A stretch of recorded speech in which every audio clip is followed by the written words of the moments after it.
আমার দয়াল নবী প্রেমের ছবি গা আর আসিবে, ঠিক আছে এরকম থাকতে দেন, আর আসিবে না জগতে।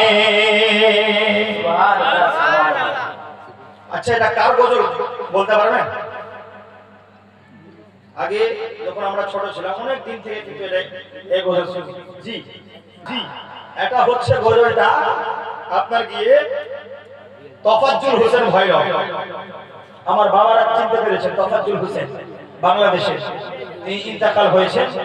একটু ওনার বক্তব্য আপনাদেরকে শোনাই, তারপরে মনে হয় মনে চলে আসবে। আল্লাহ রাব্বুল আলামিনের কাছে দোয়া করব, তফাজ্জুল হোসেন ইন্তেকাল হয়েছে, ওনাকে আল্লাহ রাব্বুল আলামিন উঁচু একটা মাকাম দান করুন। বলেন সুবহানাল্লাহ, আমিন। আরেকবার বলেন আমিন। আমার দয়ার নবী মাথায় চক্কর খাইয়া উহুদের জমিনে পড়ে গেলেন। তারপর নবীজিকে মানতে ছিল দুনিয়া থেকে বিদায় করে দেওয়ার জন্য। এমনি সময় হযরতে জিবরাইল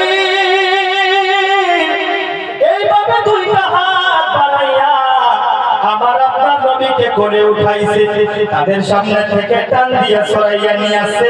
উহুদ পাহাড়ের মাঝামাঝি নিচ থেকে দেখা যায় না এমন একটা জায়গায় নিয়ে জিবরাইল আমার নবীরে কোলে নিয়ে ডাকতেছে, ও উহুদের পাহাড়, উহুদের পাথর রে, দেখ যাই নবী না হইলে আসমান হইতো না, জমিন হইতো না, আমরা হইতাম না, কুল কায়নাত হইতো না। ওই নবীরে মারতে মারতে কি অবস্থা করেছে, নবী বেহুশ জ্ঞান ফিরে না, একটু বিছানার ব্যবস্থা করে দে, আমি আল্লাহর বন্ধুকে শুয়াইয়া রাখি। জিবরাইল বলে এই বলে ডাকতে সঙ্গে সঙ্গে দেখি লম্বা একটা পাথর ফেটে তুলার মতো নরম বিছানা হয়ে যায়। জিবরাইল ওই বিছানার মধ্যে আমার আপনার নবীকে শুয়াইয়া, নবীর ডান দিকে বসে আছেন, নবীর জ্ঞান ফিরে না। অনেকক্ষণ পর আমার দয়ার নবী দুইটা চোখ খুলছেন, ডান দিকে মাথা ফিরাইছেন, বাম দিকে ফিরাইছেন। জিবরাইল ডাকে, হুজুর আমি জিবরিল আমিন আপনার মাথার পাশে। আমার নবী কান্দে, হযরত জিবরাইল আমার সাহাবীরা কই রে, আমার অবস্থা রে, আমার সাহাবীরা কই, আমার মন মানে না। জিবরিল ডাকে, ইয়া রাসূলুল্লাহ আপনার দান্দার মোবারক শহীদ মাথার নোহার টুপি ভেঙে টুকরা ভিতরে ছিলাম, বাইরে নিয়ে আসলাম, সাহাবীদের খবর করে নেবেন। হুজুর আমি জিবরাইল আপনার কথা রিপোর্ট করব, আল্লাহর দরবারে পৌঁছে দেওয়ার জন্য আমি অপেক্ষায় আছি। হুজুর বলেন মাথার ব্যথা কেমন লাগে, আমি আল্লাহর কাছে বলবো। হুজুর বলেন দাঁত ভাঙা ব্যথা কেমন লাগে, আমি আল্লাহর কাছে বলবো। আমার নবী কান্দে, হযরতে জিবরাইল দাঁত ভাঙা ব্যথা কেমন জিখাইলি, মাথা ভাঙা ব্যথা কেমন রে, আমার গুনাহগার উম্মতের ব্যথা কেমন রে জিখাইলি না।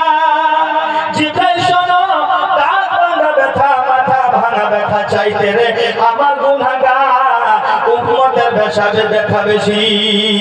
আর যেই নবী এত ব্যথায় জীবিত হওয়ার পর নিজের ব্যথা গোপন করে উম্মতের ব্যথা প্রকাশ করে, ওই নবীকে আমাদের মানা দরকার আছে না না? বলেন আমার দয়াল নবী প্রেমের ছবি গা আর আসিবে না জগতে।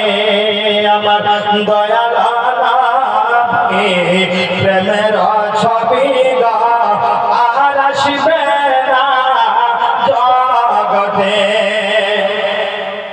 63 সাল জিন্দেগি আরে কান্দে বলে উম্মতি, 63 সাল জিন্দেগি কান্দে বলে উম্মতি, আর এখনো শুয়ে কান্দেন মদিনাতে। আমার দয়াল নবী আমার প্রেমের ছবি গা বলেন আর আসবে না,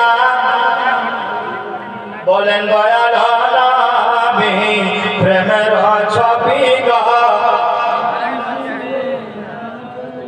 জগতে হাসর দিনে উম্মত বিনে যাবে না নবীজি বেহেশতে রে। আমার দয়াল নবী প্রেমের ছবি আর আসবে না জগতে।